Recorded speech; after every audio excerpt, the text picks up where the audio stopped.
Thanks for joining me for another Clearview Quick Tips online workshop. This one is on manual payroll calculations, including the new 10% wage subsidy. I'm not going to go into details about which companies qualify for the 10% subsidy. You can find lots of information about that. But if you do qualify, which is very many, very high percentage of Canadian-owned companies, you might not know how to calculate and then how to under-remit for that 10%. So I have with me two part-time employees, Fan, say hi, Fan. Hello. Hi. And Karen, who looks very much like me. Say hi, Karen. Hi. We'll be careful to make sure that you know who's talking if there's more than, especially because Karen and I sound identical. All right, so I have a PowerPoint presentation, then we're going to do some sort of interactive on the fly calculations, and then we'll do a little tiny bit of QuickBooks. But in general, this is a generic payroll workshop. So let me just share my screen. Give me one sec. Can you guys see my screen? Yes. Okay, so there's my desktop. So I'm going to open the PowerPoint and I will start from here. So this is edited from a version of this workshop I give at the library, which clearly we can't do when the library is closed, or at least while they don't have online workshops set up. So this has been renamed the Clearview Quick Tips series, and this is payroll. So starting with TD1s, if you are an employer and you don't know what a TD1 is, you're not doing a very good job. A TD1 is the form that your employee fills out to tell you how to handle their taxes. It's really between them and the CRA, and you are the go-between who takes the information from the employee, and it helps you calculate what to take from the employee's pay and give to the CRA. Employees are allowed, should be encouraged to review their TD1s maybe annually.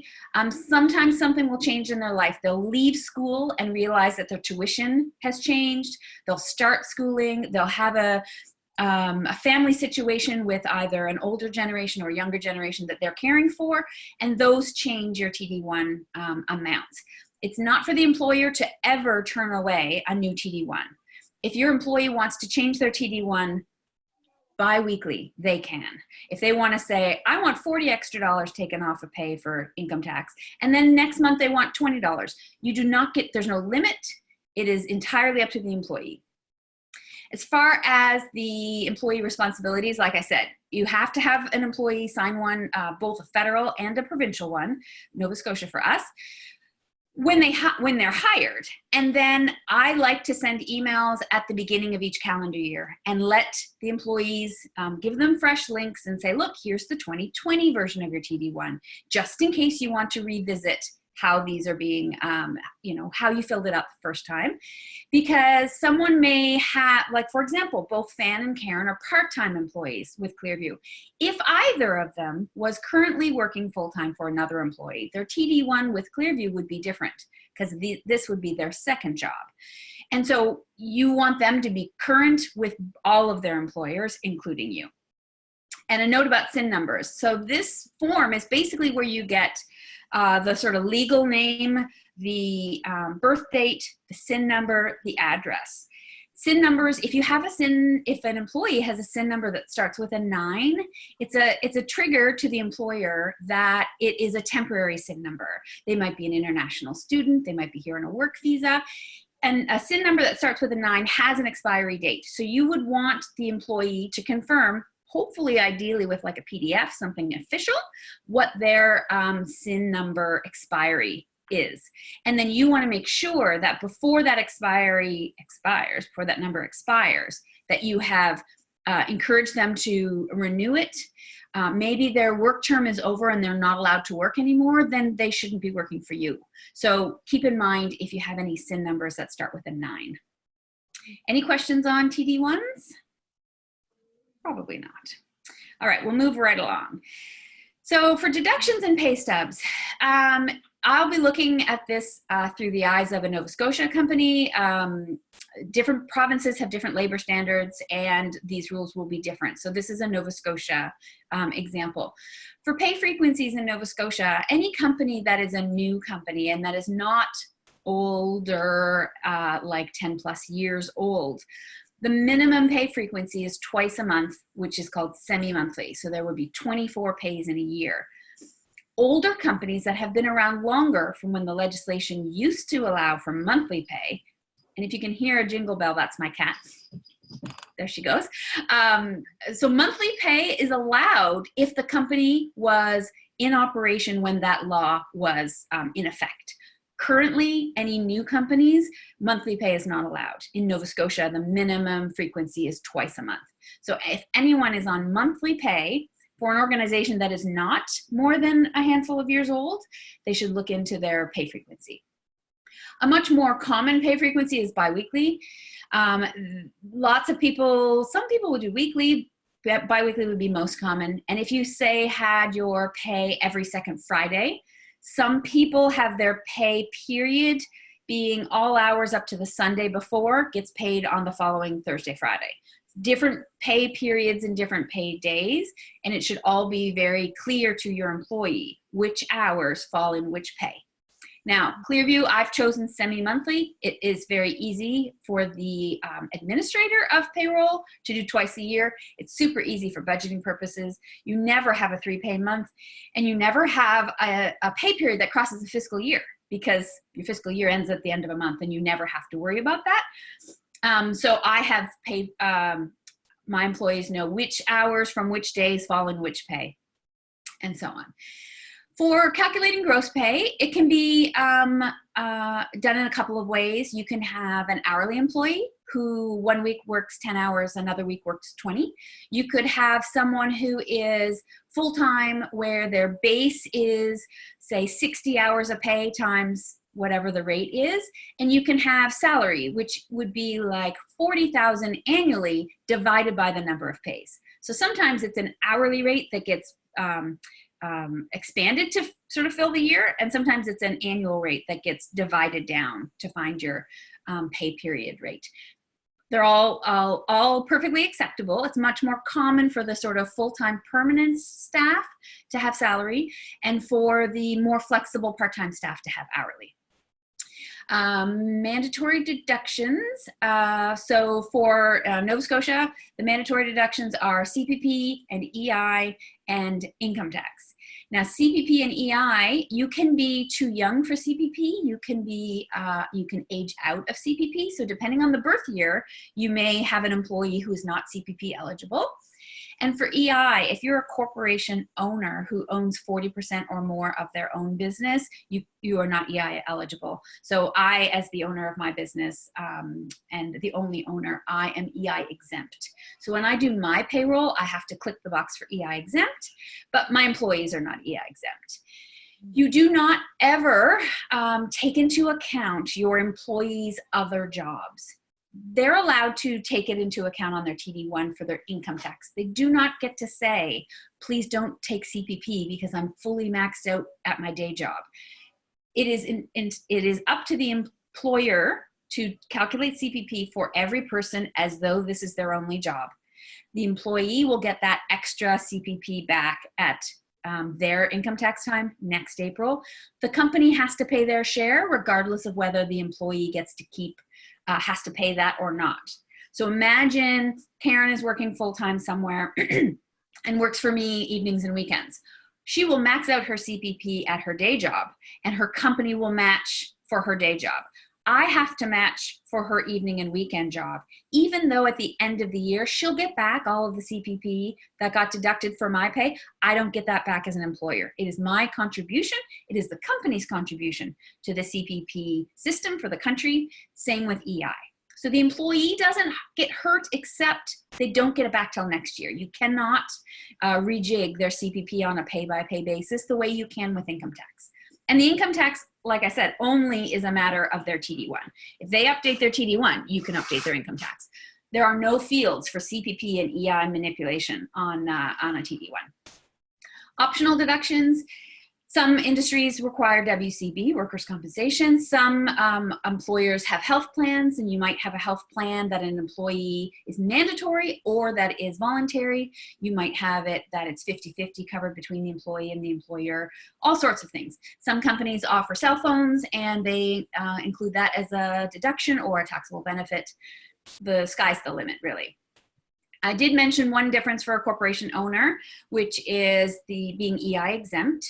Another difference that is sort of easy to understand in most cases is that in times of crisis, like right now with COVID-19 and many businesses needing to lay off staff, not being able to operate, quite often an employer, the corporation owner, will stop taking a pay. I don't have an employment agreement with my own company. I can say, I have to work for free this month because it's what my company needs, and then I can pay myself when the company can afford it. With an employee, you should have an agreement that specifies what you're agreeing to between you, that you are an employee, we will have deductions, this is your pay, and so on. But corporation owners, I could change it every week. I mean, twice a month. I can say, I can't afford to pay myself the full amount, so I'm going to reduce it. And I can have a month where I pay myself nothing, because if the company can't afford to pay me, why am I bothering?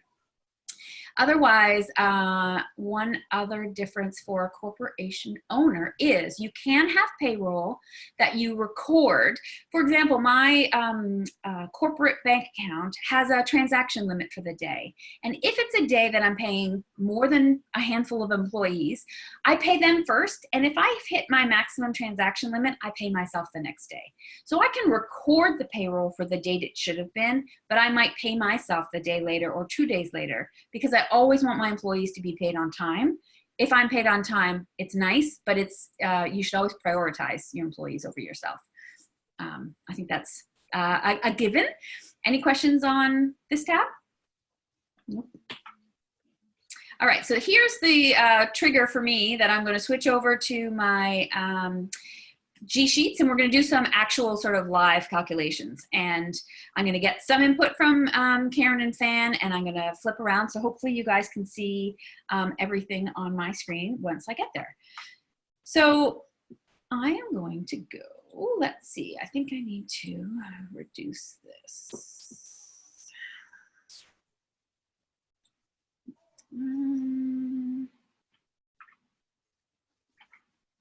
I need this is a technical difficulty, I need the PowerPoint to get out of the way of my screen so that I can have, why is my Chrome not opening? Oh, there it is, okay. So this is a fairly comprehensive master file, I call it. So it's in this case, sample 2020 payroll master file. And in this sample company, I have along the bottom, if you can see the tabs, I have a tab for each pay period. And in this case, we're using an example of a company that has semi-monthly pay, so twice a month.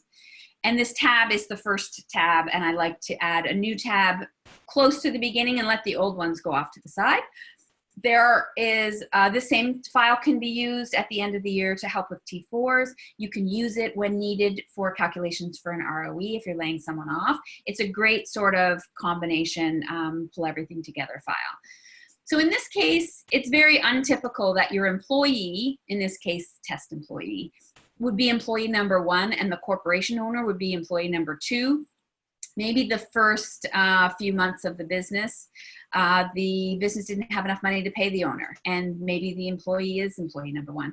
Typically, I would number the owner number 1 or owners 1, 2, 3, and then the employees would start from there, even if the employer doesn't have payroll.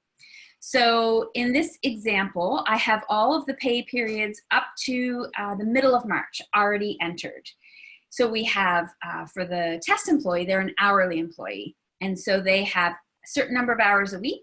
In this case, they're making $15 an hour. Minimum wage in Nova Scotia now is $12.55. So it needs to be $12.55 or higher. And there is no longer a reduced rate for junior employees. This is the rate, $12.55. In this case, we have 15.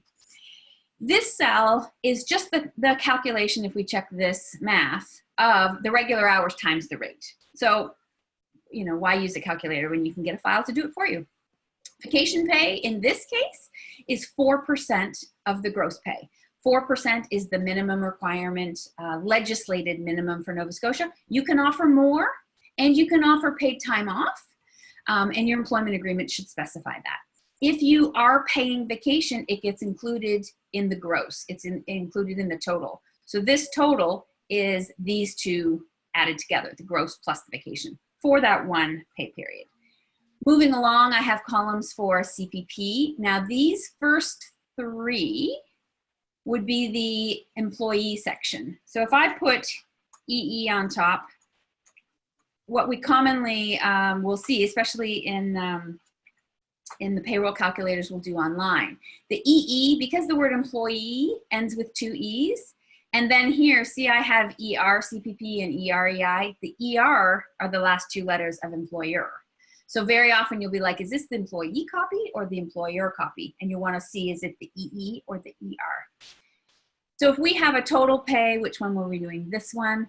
We're taking away the CPP, we're taking away the income tax, we're taking away the EI.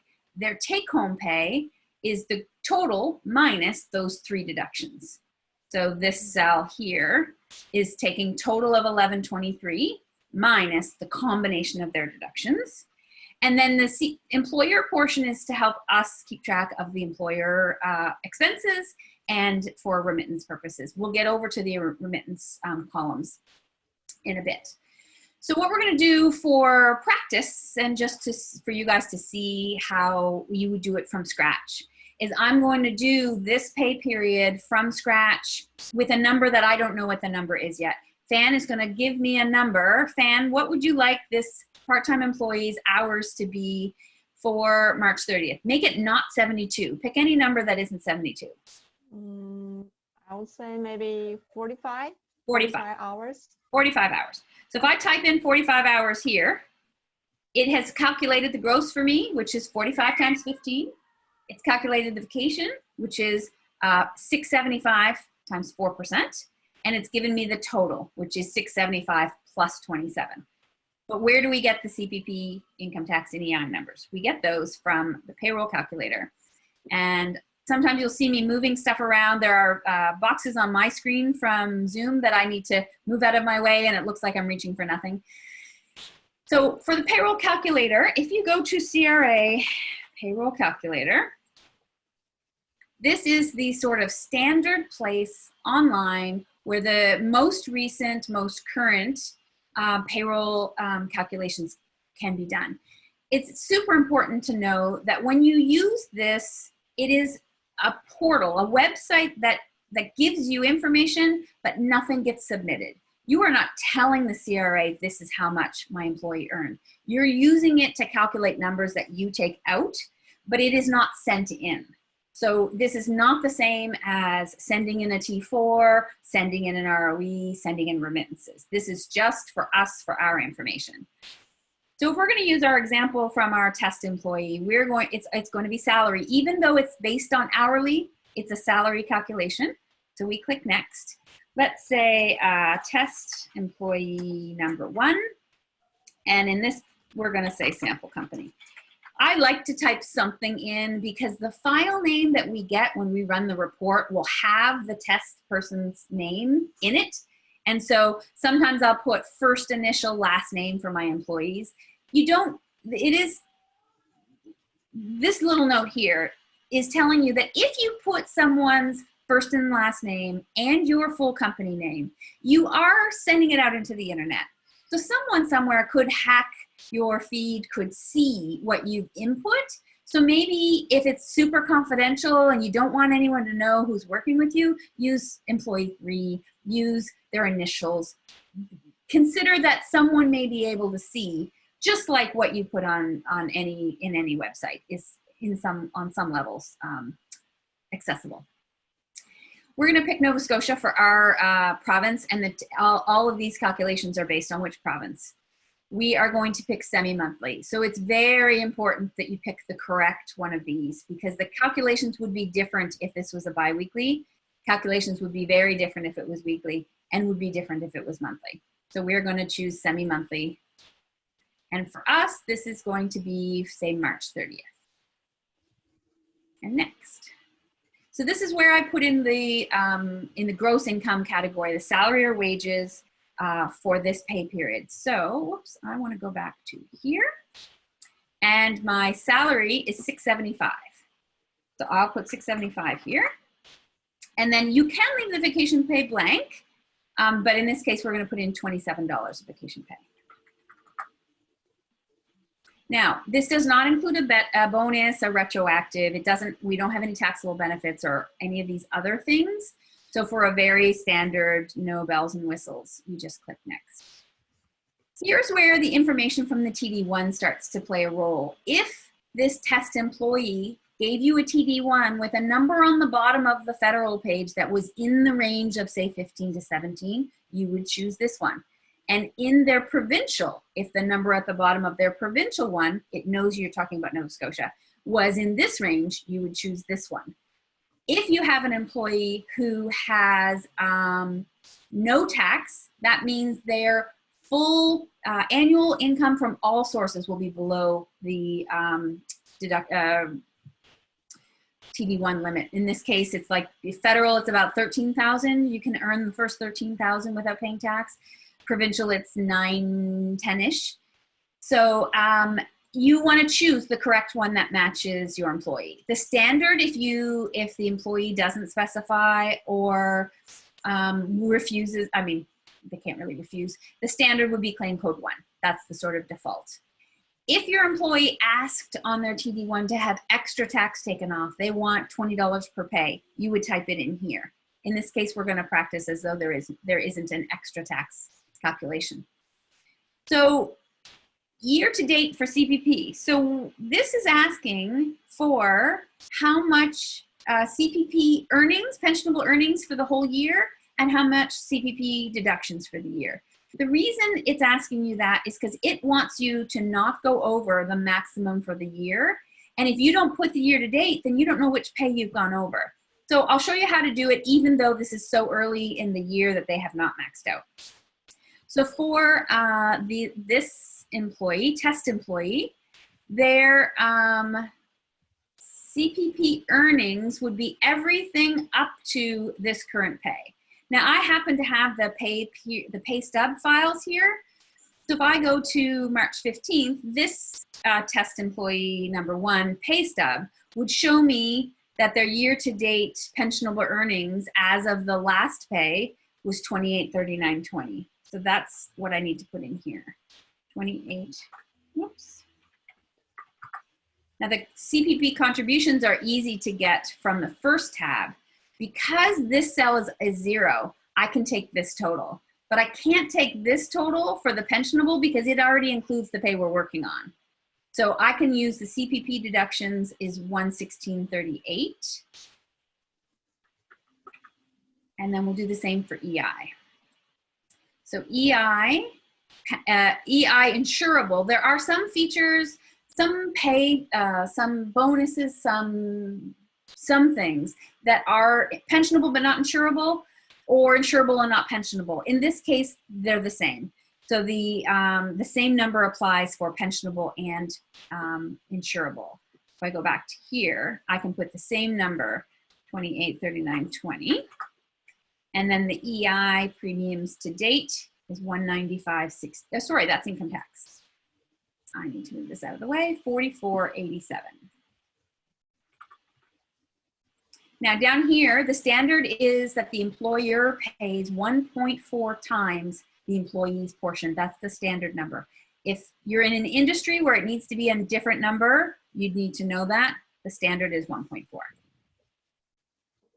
So it's going to give you this result page with some information on it, but it's not all the information you need. So I encourage you to sort of skip past, go straight to the middle, choose print, save, combined result. This is the file that actually gives you all of the components that you need. So we could confirm from the top, it's test employee number 1, sample company. We're doing semi-monthly. If you notice that it said bi-weekly, you'd want to scrap it and redo it. We're talking about March 30th in Nova Scotia with TD1 values that suit the claim code 1. We have $675 gross pay, 27 vacation pay, 702 is the total. Now's where the new information comes. We didn't know this number before. This is the amount of income tax that needs to be deducted from this pay. So if I start with that, $24.91, I'm now taking information out of this to put back in my file, where we started taking money from numbers from our file to plug in. Now we're taking out. So income tax, $24.91. Now we'll do, say, CPP next.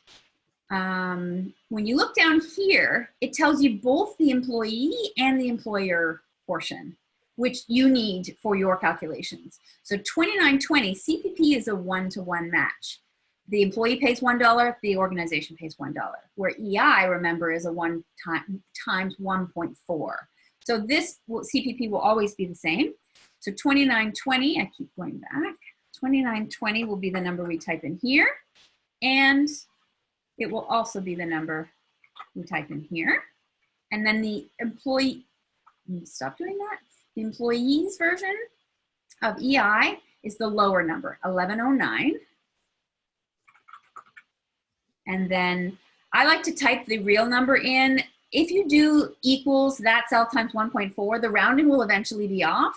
And this report gives you a total that has no rounding. It's just the number. So I'd rather type in 1553 than let the formula do that for me.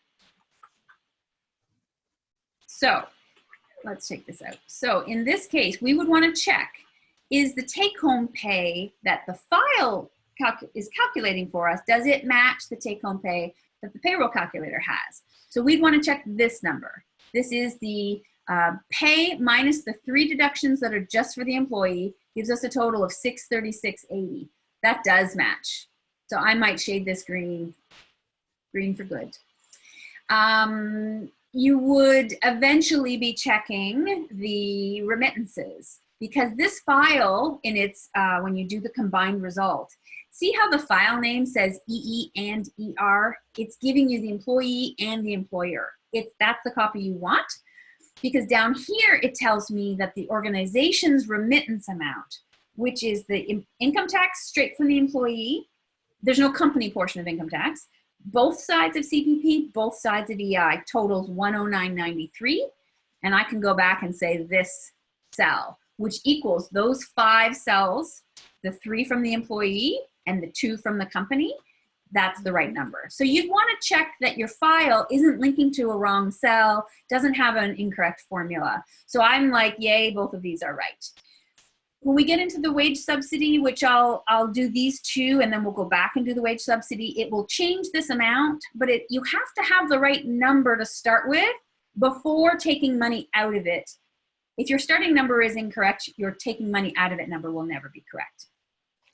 Any questions about this particular calculation so far? No? I'm just going to populate the pay stub. It's important that your employees know that sending them this is not a pay stub. This is not intended to be used as a statement of earnings. It is just a place that gave you the calculations. You should be providing pay stubs to your employees if you're doing them manually. So if we went back and did 45 hours, this will do a lot of the math for me, but I then have to add some stuff in.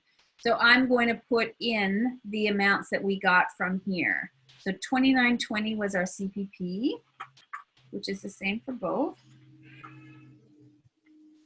And then EI for the employee is, somebody wrote in a chat message. Let's just check.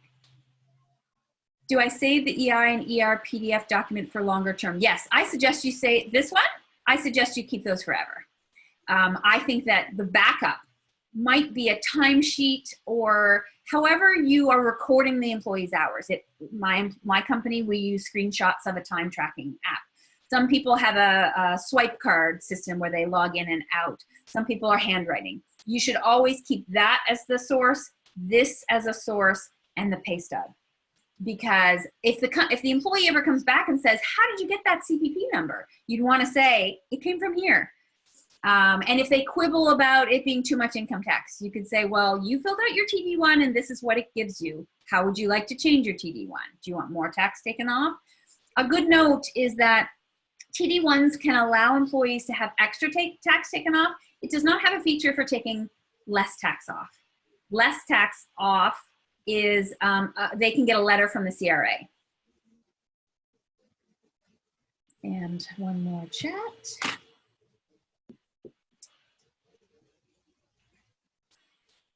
Do you refer back to TD1 PDFs or paper copies each pay, or do you keep those categories in your payroll calculation file?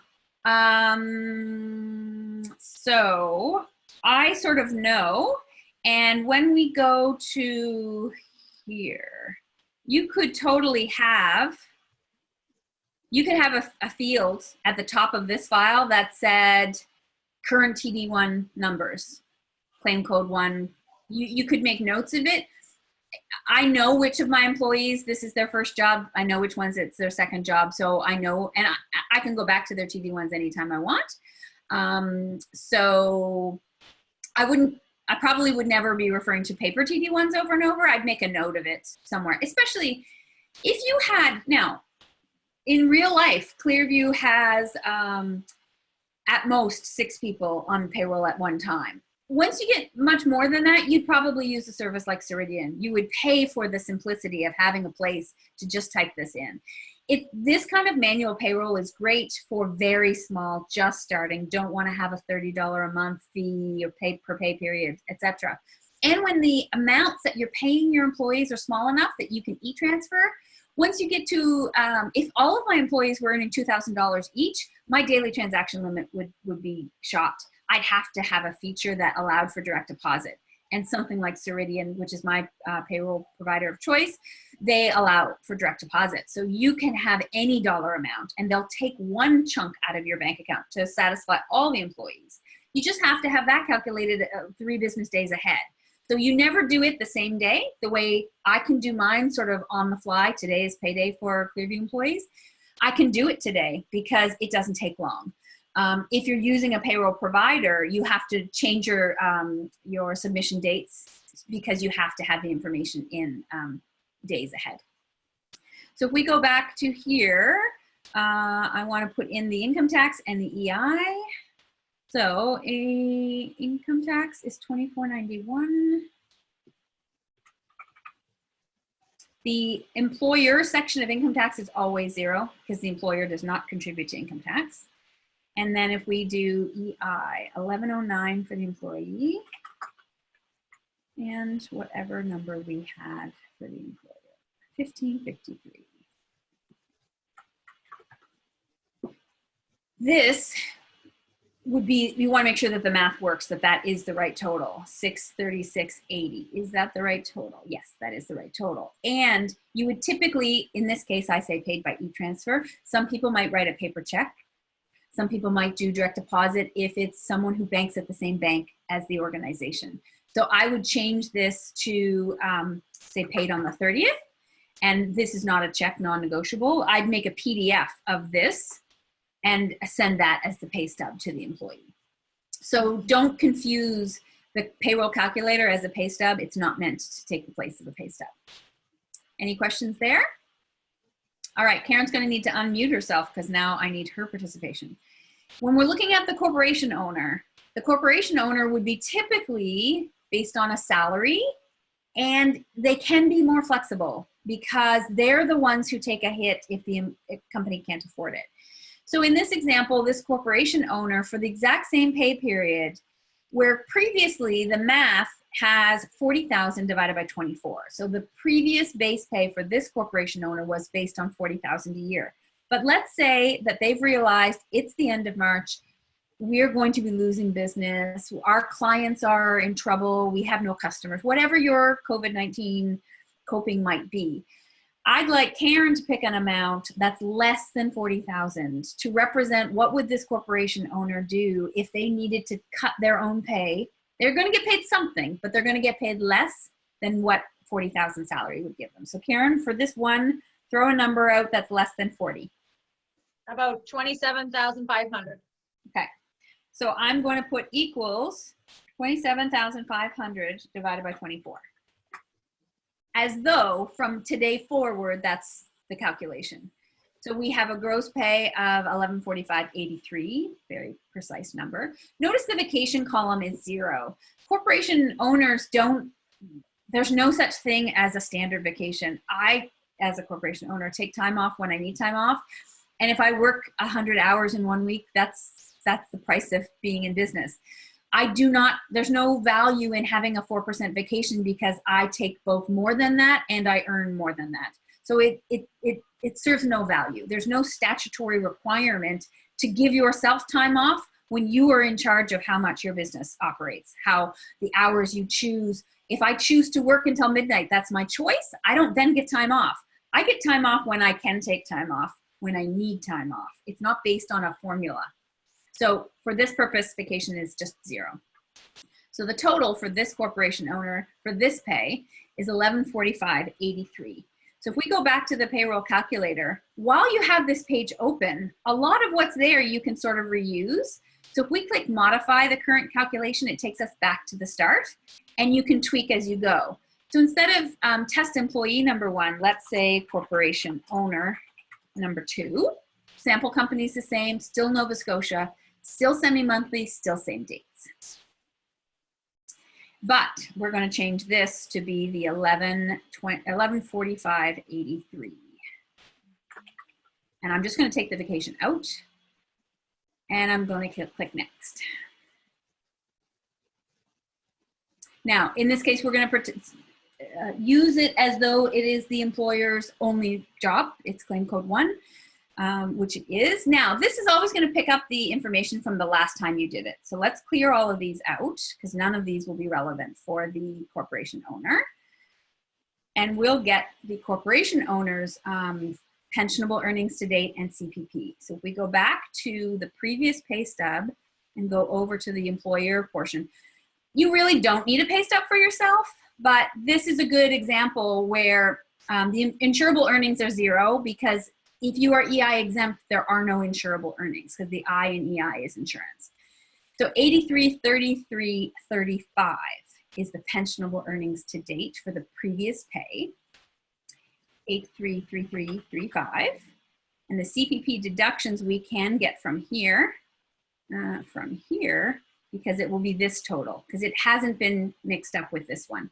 We could also go to here and say equals the total minus the one before, same number, or we could do equals sum and say all of the ones before.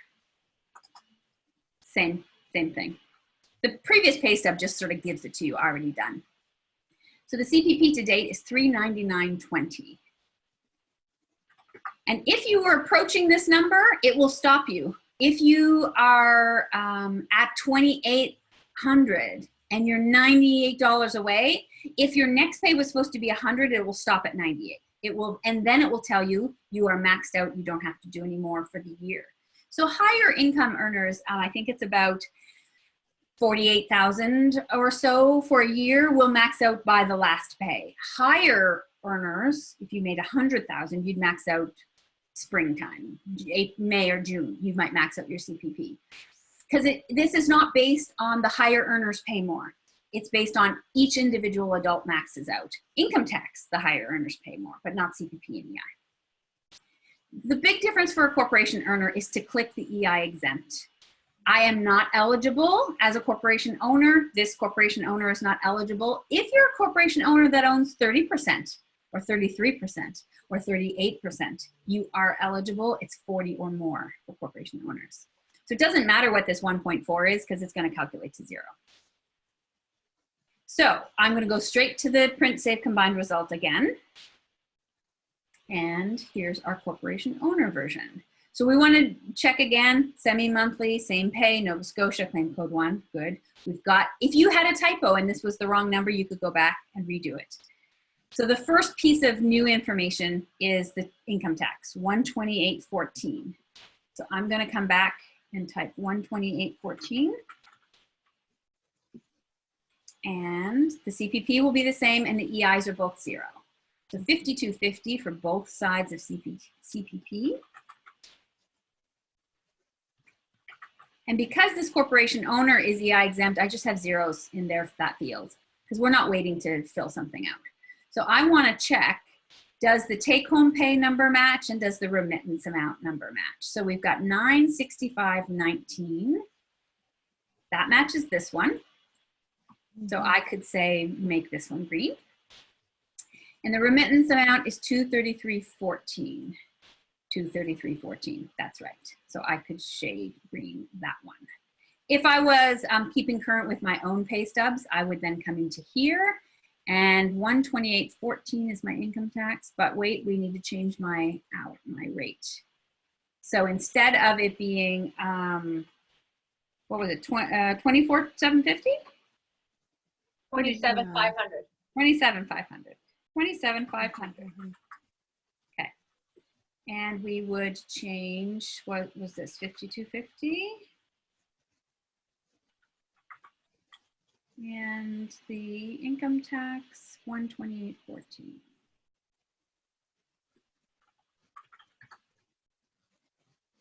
$965.19. Okay.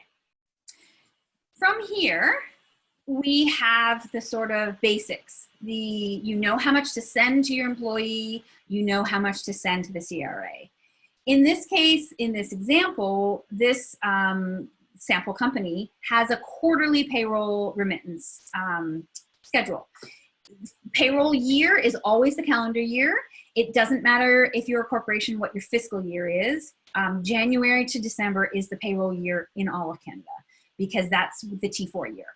So if we look at this company having a January to March, right now this total should be the total remittances for the employee and then the total remittances for the employee, the corporation owner. This would be the amount that you would send to the CRA. Basically, it's due tomorrow for the January, February, and March totals. If you didn't have the 10% wage subsidy, which we're going to input. I suggest we go back and finish the PowerPoint first, then we come back and finish this.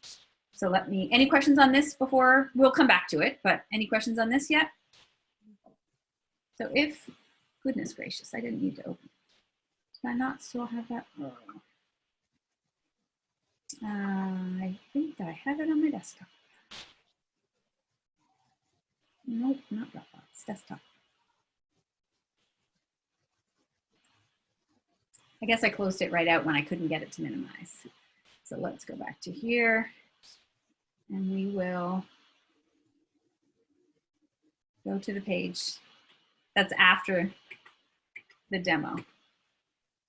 T4s and T4As. So T4 is basically the summary at the end of the year of the employee's earnings, their deductions, all of their totals. The T4 summary is the employer's portion. So if I have 6 employees plus myself, I'll have 6 individual T4s plus myself as a corporation owner, and the summary will be all of us together, the whole company's totals. A T4A would be the form that the employer creates for someone who does work for them who's not an employee. So let's say you're hosting an event and you need coat check people and you offer them $600 for the weekend of 2 shifts of whatever hours, make sure it's minimum wage. But they're not going to become employees. It's a one-time thing. But if they make more than $500, they should get a T4A from you, which is employment earnings that was not through payroll. And they're not, you want them to be claiming it on their income taxes. The timing, T4s are required to be prepared by the end of February. You can do them as early in January as the last pay numbers are finalized. I like to do them like the 10th or 15th of January. What's included, basically the employee sees their name, their employer, their SIN number, their province, total dollars. It'll have income tax deducted, CPP total, CPP earnings, EI deducted, EI earnings. If you had other things like WCB, it would be on there as well. And employer responsibilities, basically that you can't not do them. That you can be penalized if you're late. The employee can complain and you can be fined if you're past the deadline. So if you're current with your payroll, it makes your T4 process quite simple because you've got all the information and then you've got 2 months to put it in a form. So there's really, there's lots of opportunity to have it done on time. ROEs, now this COVID-19 season is super big ROE season. There were what, 2 million people unemployed, some outrageous number where I saw a graph where the unemployment rate was like this and this and this for 20 years. And then it hit March 2020 and it went all the way down. Like, it was dramatic. An ROE is different than a T4. It's something that tells you when the features of the job have changed enough that you need to prepare a file. It could be that the employee resigned. Could be the employee was fired. Could be that you laid off your staff because you don't have enough work. It could be they took a leave because they are sick. They could be on maternity leave, any number of things. Could be a change of pay frequency. You started off the year at semi-monthly and somewhere you want to switch to bi-weekly. That is one of the reasons you would have an ROE. So the ROE is a form that tells the government, either Service Canada or the CRA, these days they're kind of both covering different duties. It's the employer's responsibility to create the form so the employee has it for their own personal claims, for if they have an EI claim, if they can get benefits, the CERB right now for COVID-19. The timing is, it's supposed to be within 5 business days of the last day worked.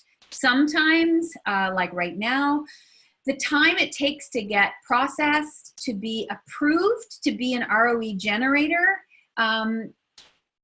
in the old days, you could call and you could be approved, I think, the next day. They'd send you something in the mail. You need to remember that an ROE is like gold. It's a huge risk of fraud. Someone who was not very law-abiding could make up ROEs for all of their friends and say that they all worked all these hours. They could then go out and get all this EI. That's all illegal. The person who's allowed to give out an ROE has to have a CRA account for themselves, has to have a CRA account for their business. They have to log in the Service Canada website. They send mail to the official address. You have to then open the mail and type in the code. So it's as secure as they can get it. You cannot do it the same day. If you haven't already applied for your ROE web login, then you have to wait for the mail to come. So it might be a 5-day process until you are allowed to create an ROE. Then you have to make sure you have your information. Employer, everybody knows that times have changed and people cannot have ROEs done in one day. If you're using a payroll provider like Ceridian, you can, because they will do it for you. They are authorized. So it's just not, the timing should be 5 days, but that's in an ideal world, and this is not an ideal world. What's included? Hours. This is the point where the number of hours you've worked is included. T4s only really care about the total dollars you've earned.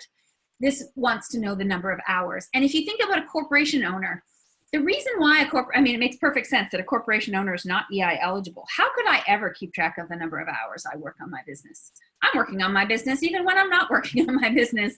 So there's no number that would ever suit me and if you are the more than 40% owner, you are almost always working, or it would be very hard to quantify those hours. For everyone else, you should be able to say, this is based on this many hours. Employer responsibilities. I think it's safest to create ROEs when something triggers a change, and then if they need it, they already have it. Right now, for Clearview, except for myself, all of the employees are very part-time and only used when the workload requires. So I haven't needed to lay anyone off because there are no guaranteed hours. So, but if someone needed an ROE to show how many hours they worked for me, I would do it on request, but it would take a few days because I'd need to log in and get that permission. Bonus, I'll do that later. So if we go back, do I have to close this again? Nah. Can I get back to here? Yes, okay. So wage subsidy. So right now for allowable companies, the wage subsidy is 10%. And what that means is if you are one of the allowable companies, and it's more related to your ownership structure. If you're a corporation, you need to be Canadian controlled private corporation. So if it's not owned by Canadian people or Canadian businesses, and if it's public, like if you're on a stock exchange, if you're over $1 million of revenue, there are certain features. Very many companies will fit in this. What it offers is from March 18th to June 20th. That's the current version. And this workshop is only current to what we know today, April 14th, 2020. If we made this column, which is sort of waiting here, wage subsidy, I'll say 10%. If this column gets used right now, it might only get used for, hopefully for 3 months, and then it may not get used again the rest of the year. What am I doing? Wrapping. Wrap. If this lasts, they may extend this subsidy, but right now it's for the period of March 18th to June. Shoot, I didn't want that there. I wanted it here. March 18th to June 20th, so I might put a couple of notes. March 18th to June 20th, paydays. Maximum is $13.75 per employee, and the maximum is $25,000 per employer. Those are the current limits. So because in this sample, we'll say that this employer does qualify, the wage subsidy would be 10% of the gross pay. So if I do this cell equals, and I go to the total times 0.1, and I want, let's say, this to not be bold, and I want it to be formatted as a number because I want to see the pennies. And let's copy this down here. So 10% of the corporation owner is $114.58. 10% of this employee is $70.20. It has not yet changed, or did it? Do I already have the math in there? Shoot, I already have the math in there. So it has already changed. If I had, let's do this. This file has been used for another sample that had the wage subsidy in it. So if this was the amount previous, the 109.93 is the deduction amount that matches this employee. No wage subsidy yet. In order to get the discount, what it basically is the government is allowing you to under remit 10% of income by subtracting it from the income tax you've deducted. You don't get to subtract it from CPP or EI. Those still have to be fully funded. So if, in this case, this employee only has $24.91 of income tax, but we're wanting to take away $70.20, and this employer, this corporate owner has $128.14 of income tax, we want to take away $114.58. What you can't do is take away more than the total. So if we did a little math and say equals the total income tax for both. Now, if that was only one pay, that's how you do it. We are, this was incorporated in the 6th pay of a quarter. So we get to count all of the income tax beforehand. So we get to say, how much is this whole quarter's income tax plus the employer's income tax? Well, that's a high number. So 1,700, we are not going to go over 1,700 by taking out our 114 and our 70. But if you have an employee, I have one client where all of the employees are part-time, small number of hours, and minimum wage. They don't have any income tax taken off, because when you're below a certain dollar amount, they won't take income tax off. You don't owe income tax. And so you can't have 10% out of zero. They don't get to count that unless the other employees have enough income tax that you can, okay? Because you are not allowed to short pay your CPP or your EI. But in this case, we checked it. We have no problem here. So what we do in this spot, now, in future, the chat is much less easy for me to do on the fly, so we'll probably not do that again. 10% subsidy based on paid dates, yeah. So we're going to change this right now, and we're going to say minus the 10% we're allowed to. So we under remit by that 10. And I'm going to take this one, and I'm going to do minus. And so for this total, it's gone down. it's now 2867.77. You'll need to watch, though, the specifics that no one employee goes over 1375, that the total for the company does not go over 25,000, and that per remittance period, you're not doing more than the income tax total. All right, so that's the end of that. If I go back to here, as a bonus, bookkeeping for payroll. When does a business account for payroll in its bookkeeping? If it's biweekly, you do it on the schedule. Typically, you would record it when the money comes out of the bank account, but really for like at the end of the year for biweekly pay, if your last pay period gets paid the 5th of January, it is a January pay, even though the bulk of the hours were worked in the old year. Semi-monthly, you'll always be in the right month. There's no question for semi-monthly. That's another reason why I like it. Your expenses are your gross pay and the employer portions of CPP and EI. Your liabilities are your deductions, including income tax, and the asset would be take-home pay to employee. The update to this would be income, because the wage subsidy is treated as income. It's a funding source from the government to give you basically that 10%. So if I updated this for the wage subsidy, there'd be a new line right here for income for the wage subsidy. So I'm going to stop sharing my screen just long enough that I can log into QuickBooks without giving away all my secrets.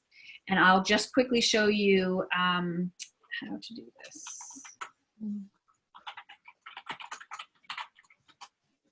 Christy, did that shared Excel file or G Sheets file, did you have a spot where you were starting to track the total subsidies so that you could watch those maximums, or you would add that when you get the next pay and the next pay? I mean, it's already there. All you need to do is have a total. Like right now, it would be this plus this. So you might have a running, you know. We can't see that. Just. Oh, okay. Just give me 1 sec. Let me get fully logged into QuickBooks first. Because I need to get to a point where it's not confidential. There, okay. So let me come back and I'll share my screen again. So if we go back to here, all I did was I totaled this column, which only has one entry in it thus far. And if you had a spot down here saying running 10% wage subsidy total, you could right align this and you could say this equals this plus this. And so you could be watching to see what the total is. At the end of the year, when the CRA comes to you and says, show me how you got your 10%, you will show this file. You will show a timesheet that shows the hours, and you might show how much the income tax was from these. You will need to show your work like you're doing math in grade school. But that 184.78 as income source for the business, that's a number you're going to also use in QuickBooks. I'm going to use it employee by employee. The total should match this, but I don't enter it as a total. Okay. So if I show you QuickBooks, this is a blank journal entry. Journal entries are magic. It's where you can link together all these various accounts. You can link together an expense account, a liability account, an asset account all together, where what QuickBooks is sort of easiest is more straightforward for just plain old expenses and plain old income. So this is where all things come together. So if I'm doing a sample for March 30th, and let's say I do March 30th, and I'll do test employee number 1. And I would have expense. This is an expense. Now notice, see, this says expenses. So I know I have the right one. I've got my salary, gross pays are expenses. I have CPP for the company, which is also expenses. I have EI for the company, which is also expenses. I have payroll liabilities, which, payroll withholdings. Or for myself, I have been doing it as CPP and EI. I like to have, for clients, I like to have a more generic one. So let's make a new one. Payroll with holdings. That's 2 H's. That always looks funny. Nah, let's say, so I'm going to add an account called payroll liabilities, which is going to be created under the liability category. And I'm going to say payroll liabilities. And this will be the consolidated place that all of the income tax, the CPP, and the EI goes. We're going to have an income line here, which is going to be the wage subsidy, which I have already added because I've done one already. An income line that's called the temporary wage subsidy. And then we'll have the asset of the bank account. In this case, it will be Clearview checking. So if we had these specifics and said, you know, test employee number 1, March 30th, 20 payroll, pay period number 6, whatever your specifics are, you might put the same description all the way down. And so for the debit of the expense of salaries, we'll go back to our file, and this will be for the sample employee 702. That is the salaries line. And the company CPP is what we use as an expense, 2920. The company EI is an expense, 1553. Payroll liabilities will be the combination of all of those lines together. Now, before we, let's use this file. Before we did any changes to the wage subsidy, because I want to show you the before and after, our remittance amount was 109.93. I'm going to use that number, and then I'll show you how we're going to change it. And then if this was regular, no changes, the take-home pay, sorry, the take-home pay doesn't change with the wage subsidy, 636.80. Yeah. These two columns need to match. All of your debits need to match all of your credits. The trick is that you want to put in your income from the 10%. So if we go back to here, and you'll see quite quickly, we've got 70/20. And because if I put 70/20 here, I need to take 70/20 away from here.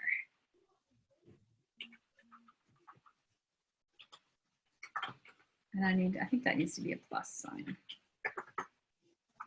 Because I need my totals to match. For this one line, this got dropped down to 39.73, which should match this one. Even though if it was only this line, the wage subsidy would be too high. But it isn't too high because it's going to be sent in with all of this and all of this. That's why it's allowable. Otherwise, you need to watch. And previously, I had CPP line and CPP liability, EI liability, and income tax liability, and the separated doesn't serve this purpose. This needs to be consolidated. So the important thing to the employee, nothing on their pay stub changes. They don't have a single change on their pay stub to represent the wage subsidy. It's only what you do with the remittance.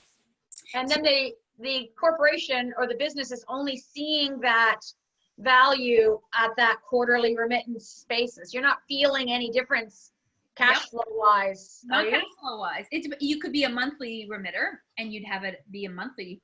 Okay. Monthly. What I'm going to do is I'm going to pretend that we're doing March 30th, 2021.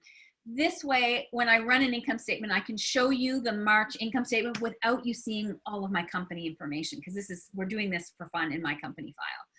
So if I hit save, and then if I quickly go and run an income statement, we'll just ignore what we see here. And I'm going to do an income statement for the next year. Say July 20 to April whatever, and we'll say months. So this is an income statement based on the next fiscal year for my business. So my insurance is done all the way through the year. So Fan would recognize those. They're already there.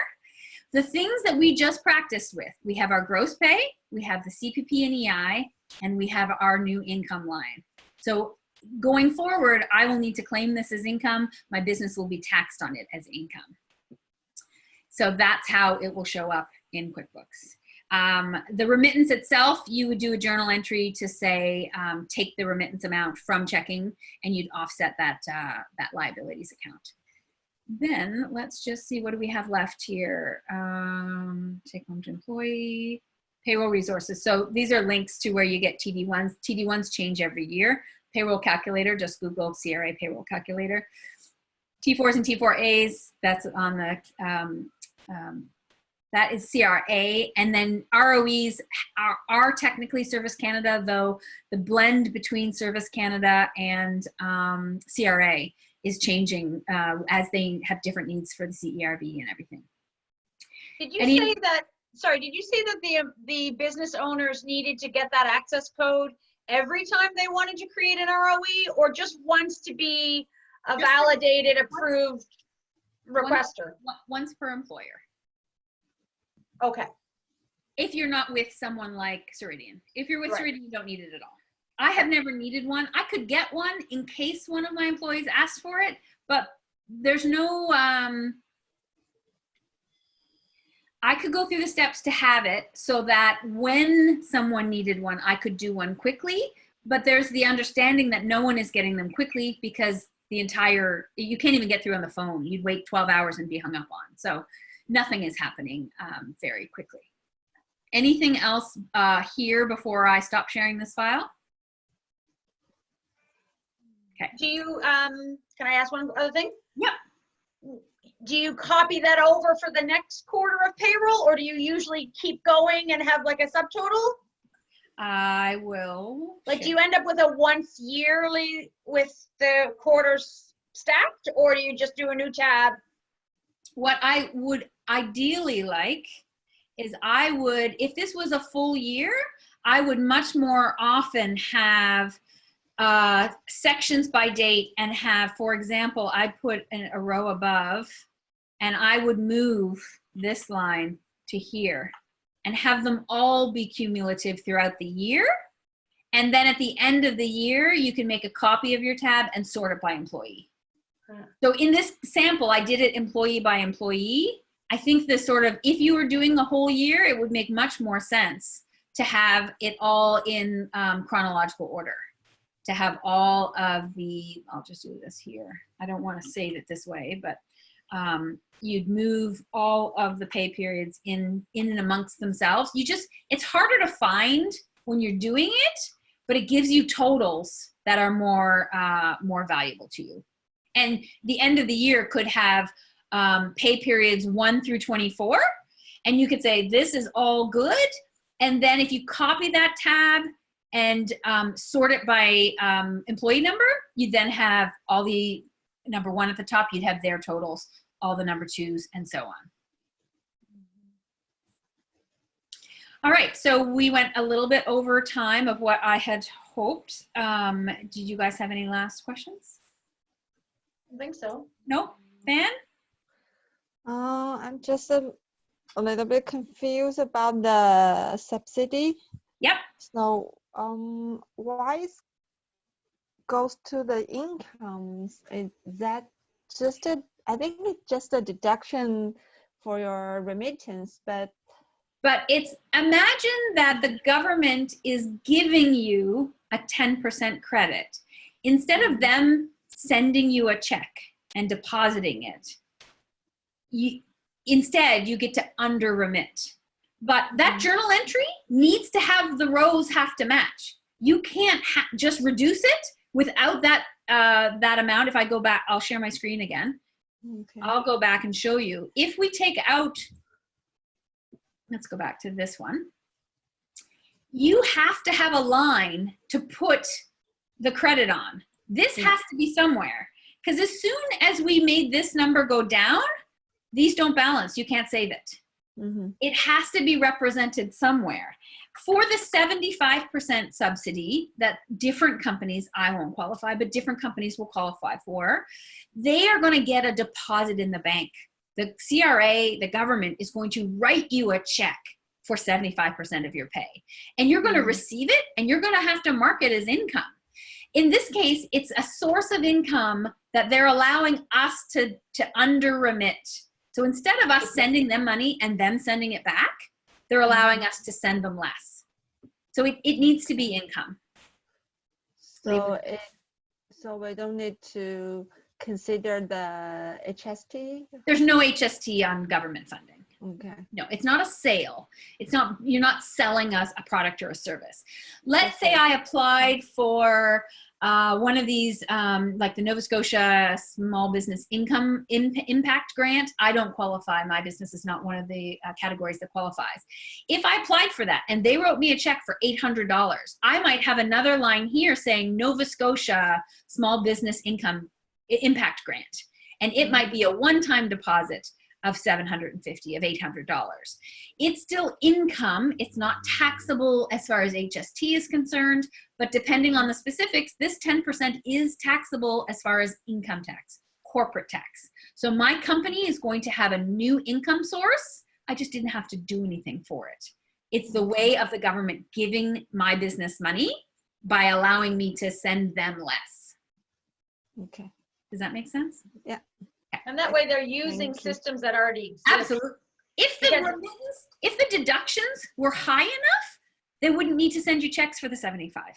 Yeah. Because you could, but the deductions are so small. You can't get 75. You can't make much of an impact with such a tiny number.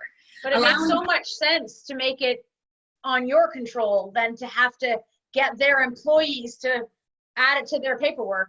And have your account set up for direct deposit And wait for, mail or all of that jazz. So this 10%, it's because but the rules are very specific. It's because I already had a payroll account effective a certain date. I had employees before that date. I had this, I had that, I had this, I had that.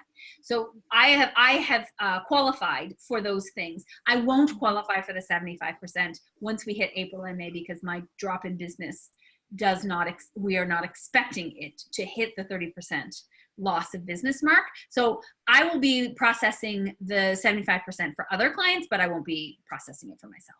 And it wouldn't be involved in the payroll journal entry. You get the number from your payroll, but it will just be a income, checking account goes up, income goes up when you get it. It's like a client paid you, but you didn't have to do the work. And it was a good question, Fan, that it's not HST applicable. It's corporate income tax applicable, just like income, but it's not HST applicable. I don't have to take 15% out of it, thankfully. So at the end of the fiscal year, so it will be considered for the corporation tax, right? Yeah. So right now, if we look at this fake, next year, which only has insurance as an expense, it is the only income in this next year. And I only picked a year. I tried to do it so that you wouldn't see all of my actuals because I don't have a fake account to show you. So right now, it's the only income source for this next year, if that held true and this was the right date. I faked it by I put it in a full year later. So the profit is based on income minus expenses, and this is there as income. And the 75% will be income as well.